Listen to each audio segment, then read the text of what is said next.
Hello everyone, myself Rahul Goel. In this lecture, we will discuss some provisions of CRPC. Basically, we will discuss the chapter 2, that is Constitution of the Criminal Courts and its Offices. Basically इसमें PT में काफ़ी questions जो हैं preliminary में हमारे काफ़ी questions cover हो जाते हैं.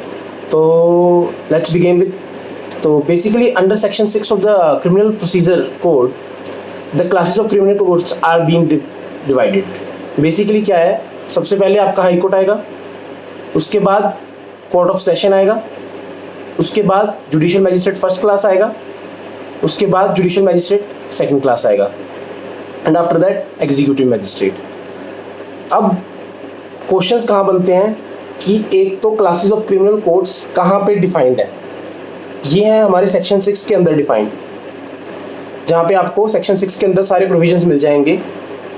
आफ्टर दैट क्वेश्चन ये बनता है कि ये जो कोर्ट्स हैं इनके पास क्या क्या पावर्स हैं वर्डिक्ट देने के लिए. तो ये है सेक्शन 28 और सेक्शन 29 में डिफाइंड. तो let us discuss the same. That under section 28 the heading clearly says sentences which high court and session judge may pass. तो क्या है कि हाई कोर्ट तो देखो कोई भी सेंटेंस दे सकती है, इवन डेथ सेंटेंस, उनको उसको किसी से पूछने की ज़रूरत नहीं है. Same with the session court. But जब सेशन कोर्ट डेथ का सेंटेंस देती है तो उसको हाई कोर्ट से, अपनी रिस्पेक्टिव हाई कोर्ट से कंफर्म करना पड़ता है. वो अब क्वेश्चन कहाँ बनेगा कि वो जब कंफर्म करना पड़ता है वो किस सेक्शन के अंडर करना पड़ता है, वो सेक्शन के अंडर करना पड़ता है 366 के अंडर. और अब यहाँ पे ध्यान देना कि जब वो हाई कोर्ट उसको कंफर्म कर देती है तो वो कंफर्म करती है 368 के अंदर. तो यहाँ पे क्या होता है कि कई बार जब हम एग्ज़ाम देते हैं जुडिशरी का तो यहाँ पे वो कंफ्यूज करके हमें क्वेश्चन पूछ लेता है कि डिस्ट्रिक्ट कोर्ट जो है, सेशन कोर्ट जो है, वो पूछती, उसके पास वो पूछती, कंफर्म करती है 366 में और कंफर्मेशन मिलती है हमें सेक्शन 368 में. तो इस पॉइंट का ध्यान रखना फ्रेंड्स.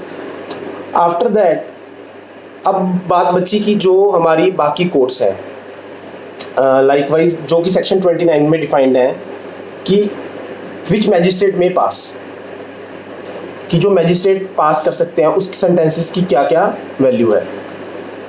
तो जो चीफ जुडिशियल मैजिस्ट्रेट है वो आपको मैक्सिमम टू मैक्सिमम 7 ईयर्स की इम्प्रिजनमेंट दे सकता है और एनी अमाउंट ऑफ फाइन लगा सकता है.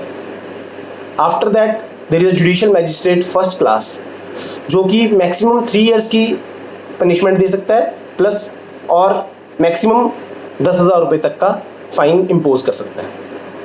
After that judicial magistrate second class.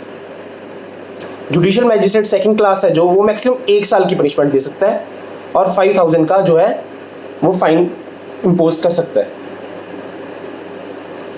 After that तो ये फ्रेंड्स, ये हमने कुछ सेक्शंस ध्यान में रखने हैं जो कि सेक्शन 6, सेक्शन 28, सेक्शन 29. 6 में बेसिकली वही आ गया कि कौन कौन सी कोर्ट्स हैं. 28 में हाई कोर्ट और सेशन कोर्ट क्या आपको वर्डिक्ट या क्या आपको पनिशमेंट दे सकती हैं. इसमें वही बात है, जब जो सेशन कोर्ट है अगर वो डेथ सेंटेंस देती है तो उसको 366 के अंडर कंफर्म करना पड़ेगा हाई कोर्ट से, और अगर हाई कोर्ट कंफर्म करती है वो 368 के अंदर उस डेथ सेंटेंस को कंफर्म कर देगी. सिमिलरली 29 में है आपकी मैजिस्ट्रेट जो सेंटेंसेस विच मैजिस्ट्रेट में पास. तो वो हमने डिस्कस कर लिया कि जुडिशियल मैजिस्ट्रेट सेकंड क्लास क्या कर सकता है और जुडिशियल मैजिस्ट्रेट फर्स्ट क्लास क्या कर सकता है और चीफ जुडिशियल मैजिस्ट्रेट क्या कर सकता है.